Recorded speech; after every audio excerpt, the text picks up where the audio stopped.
watching our streaming version.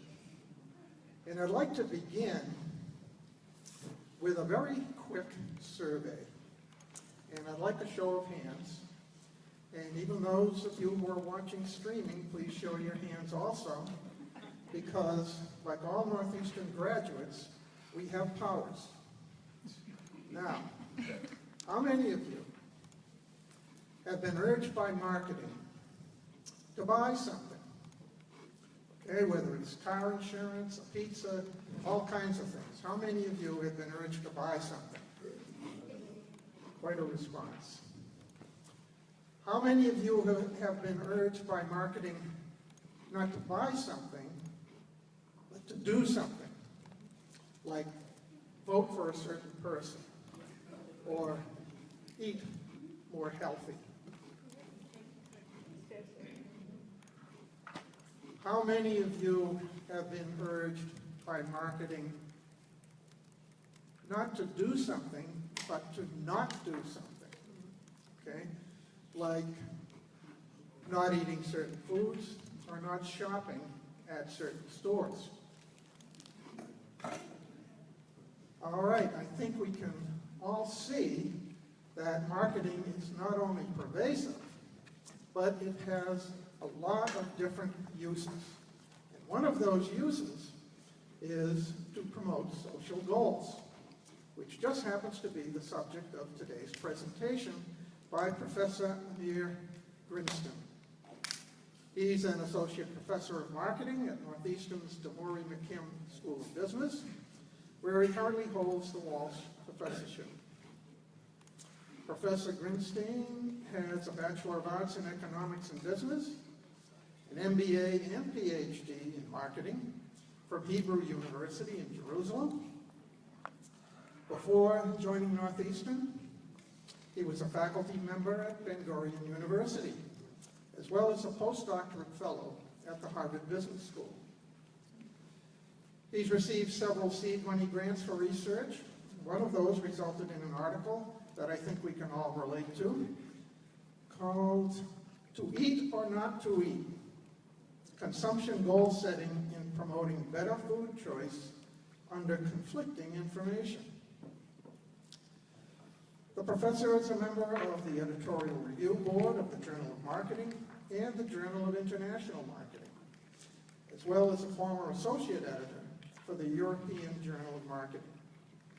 He's also a reviewer for a variety of leading market journals, such as the Journal of Marketing Research, the International Journal of Research and Marketing, the Journal of Consumer Psychology, and the Journal of Service Research.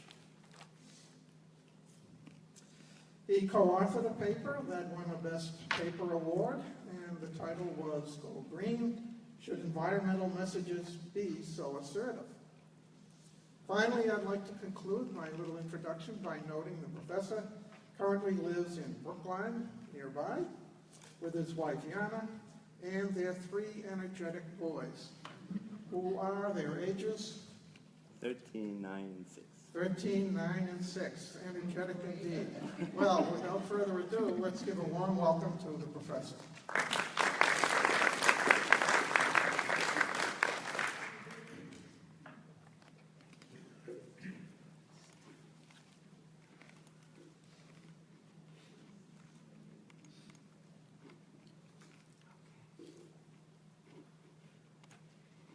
Well, hello everyone. Thank you so much for the introduction. I feel from now on it's only downhill. I mean, what a nice introduction. Thank you so much for having me and for coming over. And yes, I'll talk about marketing today, and hopefully I'll convince you about the positive sides of marketing. Let me start with how I was intrigued by marketing 10 or 15 or 20 years ago. Was these guys. It was a series in the 80s and then in the early 90s that was called 30-something. And these guys were involved in an advertising agency they put together. And I thought, how creative it is. It's a creative industry.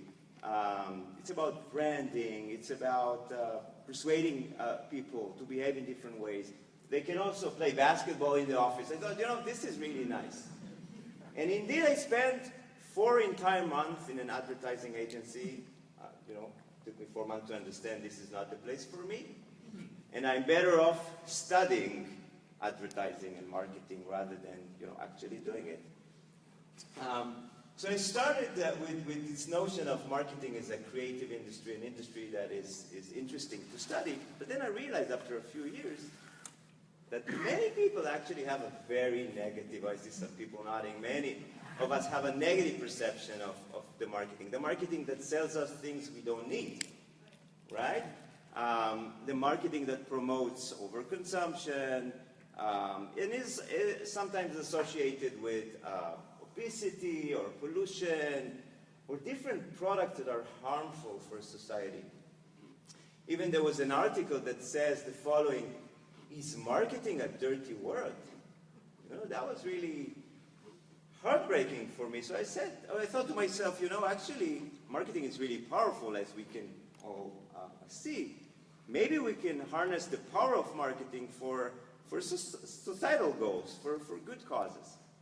And if you think about it, marketing can be used in many, many important ways to make us more responsible drivers or drinkers, to eat healthier, to recycle more, etc., etc. So there is a room for a responsible marketing out there. Sometimes we call it pro-social marketing, sometimes we call it demarketing. So the notion of consuming less from certain products, etc. So I thought this is interesting to study, to get involved in my research. And if you think about it, marketing is really important in the context of social responsible behavior. So it's really engaged with many, many stakeholders, right? So if you think about it, marketing understands very well consumers through market research, through understanding consumer behavior.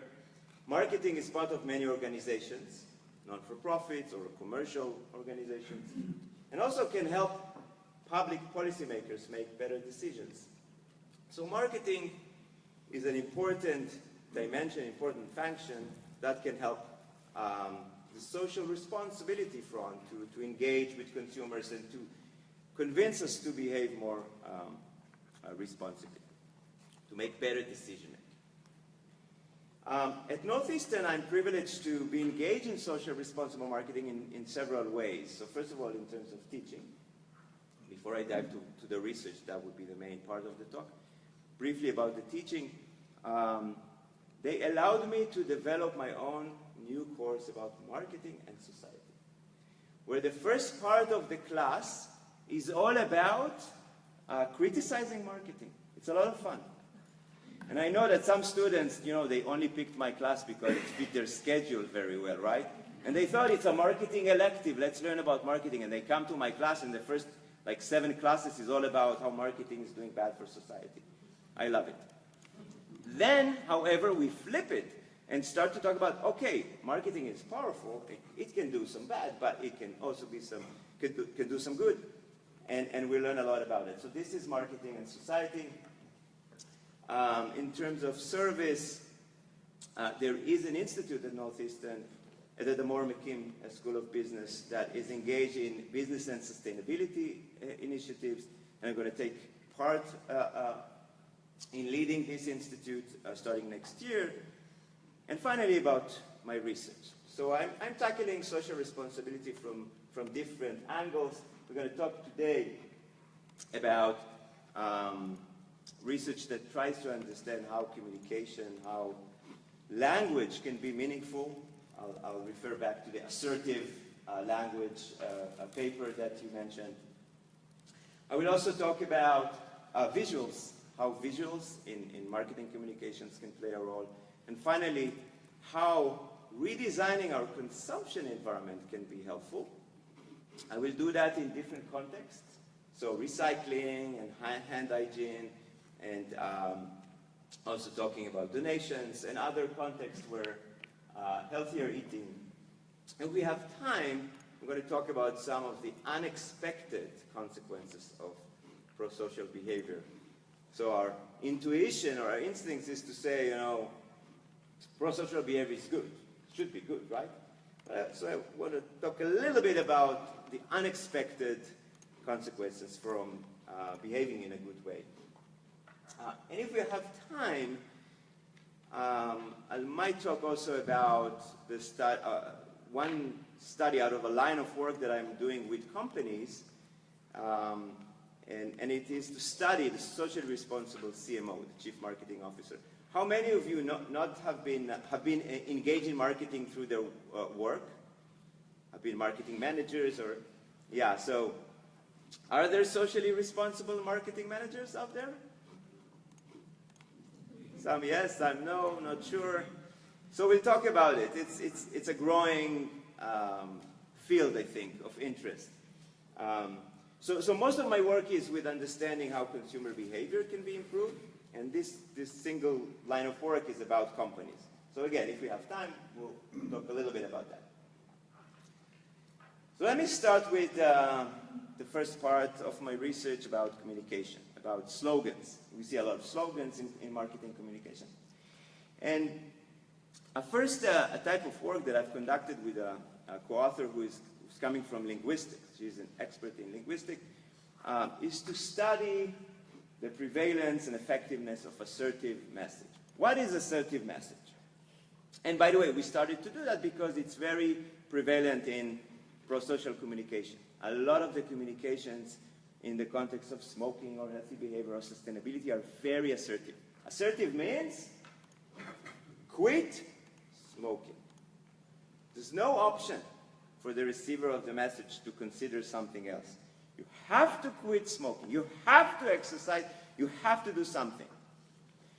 Now, most people, when they get this kind of command, in a way, they don't like it so much. But still, it's very pervasive. So we were wondering, is it always effective? When it's effective? The alternative approach is something like that, more gentle or indirect. Would you consider stop smoking? How about you exercise more per week? So something more gentle. And when you talk to people and you study them, most of the people say, I'm better off under this request. It's a request. It's not a command.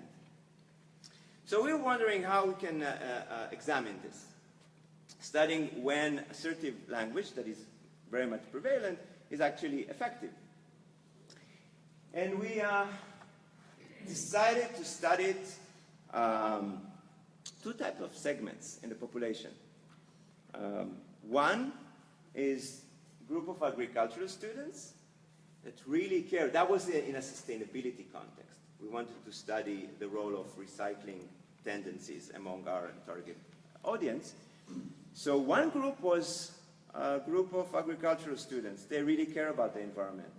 They are sustainable. They practice sustainability. They're passionate about it. Versus a group of management students. What can I tell you coming from a business school? Management folks, so-so. They make the cost-benefit calculation. They're not so passionate about sustainability. So we wanted to compare, again, assertive message versus non-assertive message to the two groups and see what works better. And the language that we used was, first, you must recycle. Okay, so that's kind of a command. You have to recycle. It's an assertive slogan. Versus, you could recycle. Much more gentle. And the results look like that. Agricultural students versus management students, intentions to, intentions or willingness to recycle. And what we find here in this figure is that when consumers that care about the topic are being addressed in a gentle way, they think, no, this is a serious business. You have to talk seriously. You have to talk business. You have to be aggressive. They will not do anything. Only when they are approached in an assertive way. And most people feel, appalled by, or they feel a sense of reactance. But the people that are passionate about the topic, that find the topic important, actually they are willing and they are expecting this assertive language. So these are the results for the agricultural students. But the opposite happened for the management students.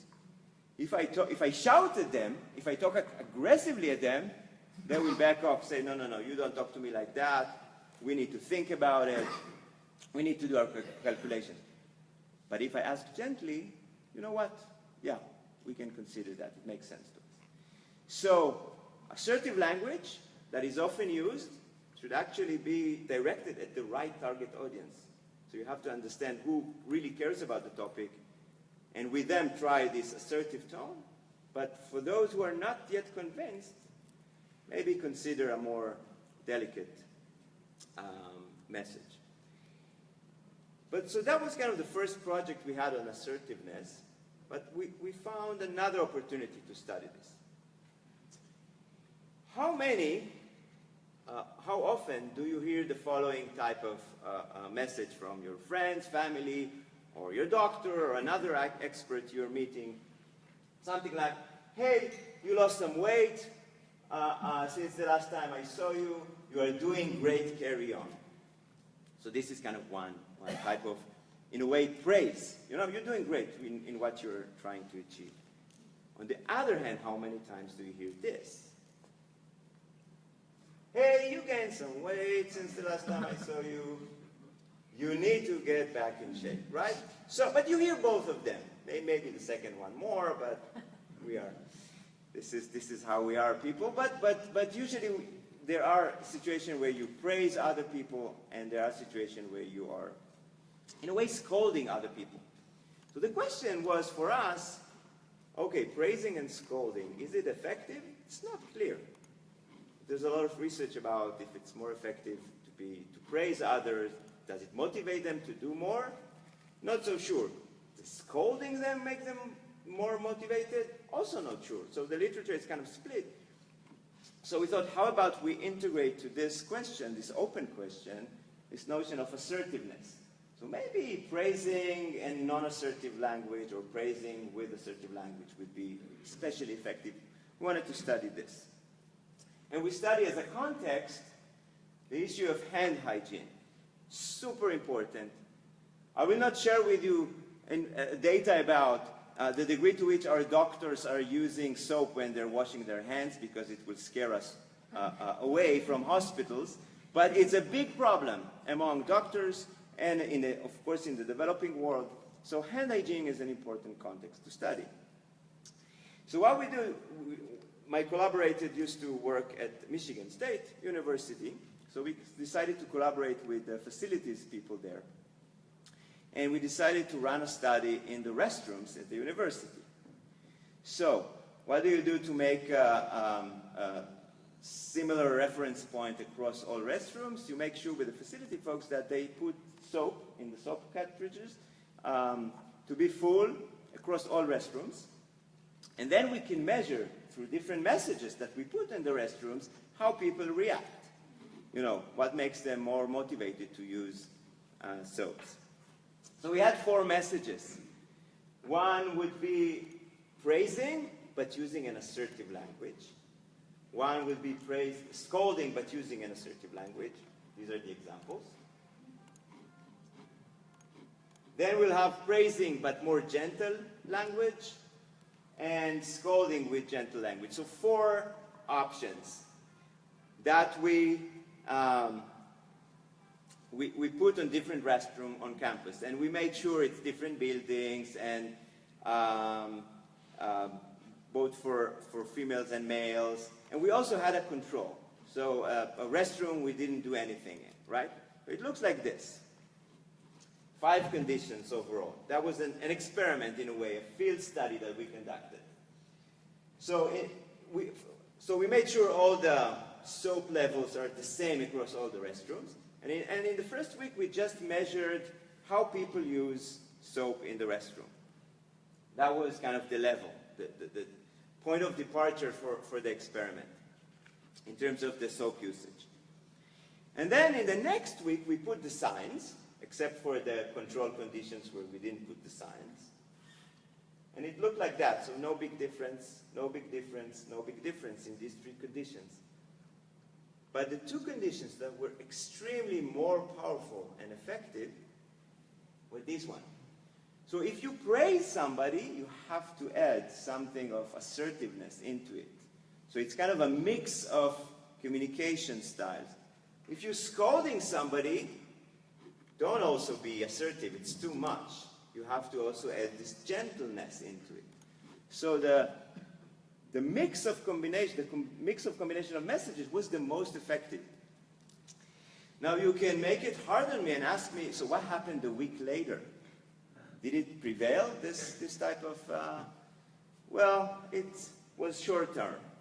So when we took out the messages, it almost went back to the first week. So it talks about the limitation of behavioral intervention or marketing intervention. The question is if it's worthwhile to do it once in a while, to put those messages and see how much people, so the green bars actually talk about the soap usage of people in the restroom. So imagine how much less soap they're using usually, right? So this is kind of one of the interpretation of this finding. Okay. So that was kind of the communication side, the language side. Another line of work is with visuals. So let me ask you a question first, and then I'll explain the rationale. Let's say you are managing a non-for-profit, and you want to go out with a campaign, to launch a campaign to increase donations, okay? And you can use 4 different images in your campaign. You see beautiful pictures, beautiful images. Which image is the most effective, will yield the most donations, do you think? Any volunteers to... Yeah. Bottom right. Bottom right. So all aesthetic, nice looking. This is option 1. Great. What other options? Top left. Top left. So only a single good looking apple and all the rotten apples. What's that? So the top left? Oh, sorry, top left. So only one rotten? And a lot of good-looking apples. Great. Both of you are wrong. Great. We're going to take another shot. Only 50%. So we took 50% now. So this is very interesting because if you look at, and I'll explain in a second, if you look at many of the donations appeals that are out there, they're actually, conceptually speaking, either all, good-looking or really bad looking. Here is a few examples just to show how it works. Here are 3 examples of, beautifully looking kids appealing for your donations. They look well, they're clean, and they're trying to convince you to donate more to a well-deserved cause. This is kind of the all apples, look nice option. The second option, looks terrible. It's not aesthetic, it's hard to watch, it's all the apples are rotten. That's the type of logic. And many of the campaigns that are out there use these 2 approaches. And actually, we thought about, and it's not clear, again, how we think about it as researchers. We go to the literature and we find out, or we look at studies, which approach is more effective, and it's not clear if they are effective at all, these all beautiful, all aesthetic, or all non-aesthetic. It's not clear. We thought about, maybe there's, again, some kind of combination. And the idea is that on the left bottom side, so one apple, which is good. So all the rotten apples, they have to be rotten apples because it's clearly a bad situation. So you're asking for donations for a cause which is problematic. There's a tragedy involved. There's an environmental pollution. There's a big earthquake. So clearly something is wrong. But there's hope, or there's something we can identify with, this single apple maybe. And we had to study the flip side of it, the up left side option, because it's really the opposite. And we needed to see if this is working as effective as the bottom one, because then you could say it's just this diversity. If you mix two images, then it will always work better than a single type of image. But no, we find across many, many studies, I'm going to share with you one example of how we did it, that the image in the square is the most effective when you consider donation or pro-social activity. So we collaborated with a retail store in Brookline, where I live,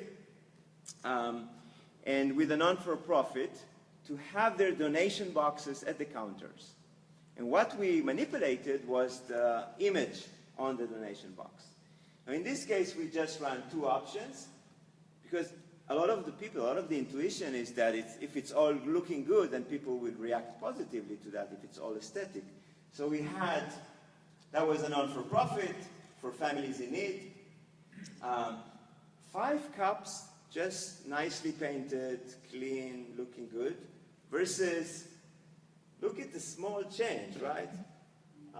Only 1 cup looking good, all the other 4 are kind of, less aesthetic.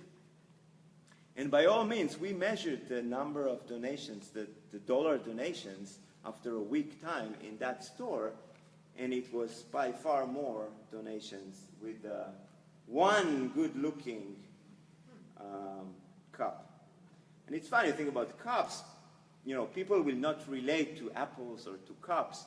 So I would say this is a more conservative testing of this kind of approach or theory, because we did it also with human faces, and it worked the same.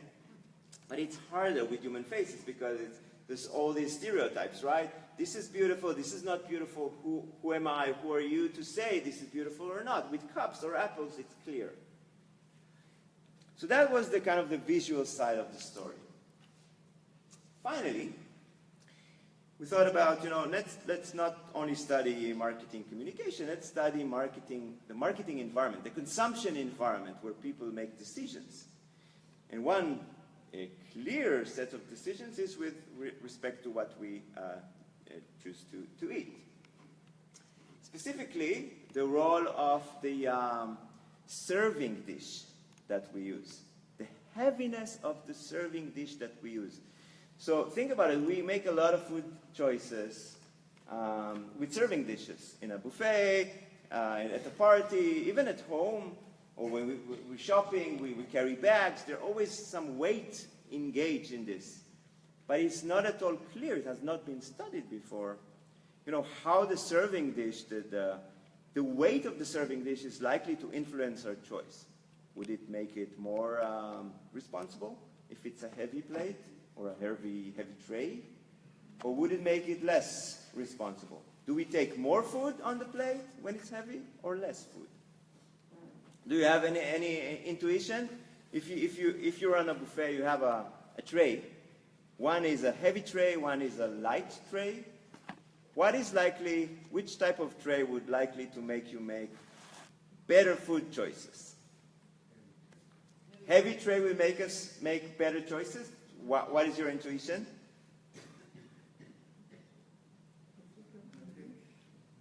Lighter things to eat on and put on. Aha, okay. So I don't feel so bad walking on my table. So it's kind of the relationship between the heaviness of the plate and the food you put on the plate. Okay. Somebody thinks have a different intuition? So a light plate might actually be more, positively influencing us? Yeah?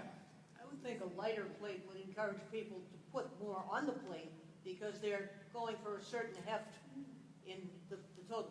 So this is kind of similar logic, right? Interesting. Very well. And actually, when we started this project, we weren't so sure because there are arguments the opposite way as well. So how to study this? What we did, and we did across countries and across participants, and with real food and with intentional food, you name it. We had to take regular plate and just make it heavier, but that people will not see in the experiment. They will be heavier, but they will not be able to see that we stuck something beneath or something like that. Same with bowls and same with trays. So we make sure we cover multiple serving dishes. And what we did, we asked people to either put food on the plate or tray or bowl, and also to make different food choices from a list of food options. So it was also about the amount of food they put and the healthiness of the food choices. And what we find, so if we talk about the amount that people serve themselves, that was a type of snack that we used in one of the studies. This is just one example. And this is in grams, but just for example. So this is the light tray, and this is the heavy tray. So in the heavy tray, we put much more. And one of the reasons is that we don't feel that we put heavy. We put more food because it's heavy already. So the starting point is kind of higher.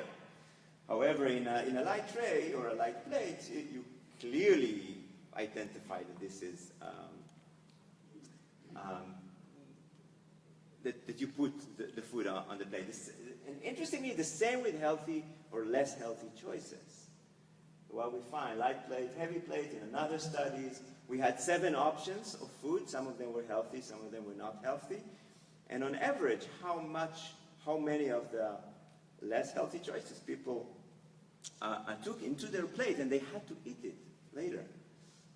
Again, light plate, only 1.8 on average. Heavy plate, 2.6. So not only we eat more, we also eat less healthy. So next time, use, I don't know, a paper plate. The problem with paper plates, of course, is that it's not sustainable. So it's kind of, you eat healthy, but you're not sustainable. It's always tough to be in the pro-social world. Okay. Let me now just briefly go over, so our intuition so far was, let's make people behave more sustainably, or pro-socially, or more responsibly. But what if there are some, downside to this behavior, or unexpected consequences, please? So one study was aimed to see if volunteering, or the reminder of volunteering, which is very pervasive in the US. People love to volunteer here. It's amazing. It's fantastic. And we volunteer a lot, and then the question is it good for society? Or is it good for the people who volunteer? Or is there something, a side effect to that volunteering that we're not aware of? And we were interested in the consequence of risk-taking. So the open question was, if you volunteer, are you then willing to take more risks? Okay? And we did an experiment with bankers. Now, you can think about Wells Fargo, which is in the news, which is great. But if you don't want to think about Wells Fargo, think about Bank of America. So let's imagine you're a banker. And in the banks, they do a lot of volunteering. So they send them to volunteering that day and this day. And they're doing a lot of volunteering. And we ran an experiment with real investment advisors in a bank, in a real bank. And in one condition, we reminded them that they volunteered through the bank. Oh yeah, in this day we volunteered, and you have to write about the volunteering activity. In a different condition, it's another group of investment advisors, we didn't, remind them about the volunteering. And then we asked them, these are your customers, and you have to make recommendations regarding their investment portfolio. And they had different options, more risky or less risky. Who took more risks in the context of this investment portfolio? Quite remarkably, and this is again consistent across different studies, the people who volunteered were more willing to take risks. And we thought hard on this. There's a lot of possible explanations to this phenomenon. One potential explanation is that when you volunteer, you feel safer. There's a sense of security. If you can help others, then you're in a good position, right? You feel secure. And if you feel secure, then you're likely to take more risks. We find it with different risk-related activities like choosing your next trip. Is it an adventure trip or just something where you go to DC and watch the museums, or you go to South America, to travel at the Amazonas? So we find this risk tendency. The more you are willing to donate or volunteer, you're then more likely to take risks. So if I can wrap up the discussion so far, what can we learn from some of the studies? To really consider about when is effective to use assertive language. If you're a policymaker, if you're a socially responsible marketer, don't use so prevalently assertive language. Consider this aesthetic, non-aesthetic combination to be superior if you want to increase your donations. Beware of heavier plates when possible. And also, if you volunteer, then, beware of risk-taking. Sometimes even in a different domain, not related to your volunteering activity. And another recommendation, which is, I have not been studying this, but this is something that is often suggested by the marketing research literature, is that it's really useful for consumers to really know what they should do. If you want them to engage in a certain behavior, they really need to know what to do. So don't use broad, abstract messages like drive safer or reduce speed. That's meaningless. You have to be very concrete and say, how many miles per hour do you want me to reduce, or how many miles per hour do you want me to drive? So very concrete suggestions. And my last slide would be about this notion of studying companies and CMOs. So my question to you was, are there socially responsible CMOs? And it's actually an open question. It's not at all clear how to measure it, and if there are managers that are socially responsible. I'm talking about for-profit, commercial business. I'm not talking about non-for-profits. I'm talking about for-profit business that, as part of their activity, they are acting in a socially responsible way. They're developing sustainable products, and they considering the well-being of their consumers and their employees and all this type of behavior. So in this project, we're trying to figure out how to measure this. Kind of new concept in a way. And one of the things we do, and this is kind of example to show how prevalent it is, we go after the Twitter and Facebook and LinkedIn pages of top CMOs in the nation and globally, actually, and we track their socially responsible communication. So if they care about this issue, or not, if they care about sustainability, if they care about women's rights, if they care about gender equality, do they care about socially meaningful issues or not? Because they're businesses, they can talk about their brands, about their products, about their, other stuff. They don't need to be engaged in social or political discussion.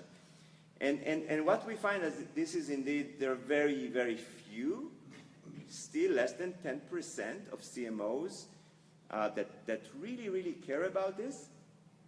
But I'm going to tell you one anecdotal evidence, which I think is interesting.